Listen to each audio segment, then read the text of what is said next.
Now, we'll move on to look at the muscles that make up the wall that surrounds the abdominal cavity. We'll begin with the muscles which, along with the vertebral column and the diaphragm, form the posterior part of the abdominal wall. We'll look at the erector spinae muscles and their surrounding fascia, then at quadratus lumborum, then at psoas major and iliacus. We're looking from behind. Here's the iliac crest, here's the 12th rib, here's the midline. Here are the muscles known collectively as the erector spinae. We looked at them in the first section of this tape. They arise from the sacrum and from this part of the iliac crest. They're inserted on the thoracic vertebrae and on the backs of the ribs.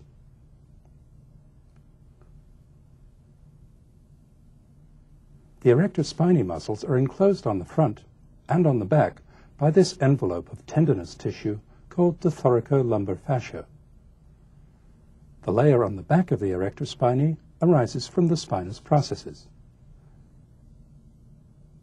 The layer on the front arises from the transverse processes. The two layers of thoracolumbar fascia fuse into one thick layer along the border of erector spinae. The thoracolumbar fascia is an important attachment for muscles of the abdominal wall, as we'll see shortly. Next, we'll add quadratus lumborum to the picture. Here's quadratus lumborum. It lies in front of the erector spinae muscles and their investing fascia.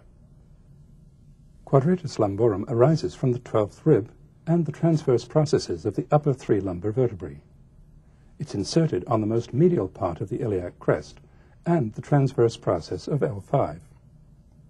Quadratus lumborum assists in producing lateral flexion of the lumbar spine.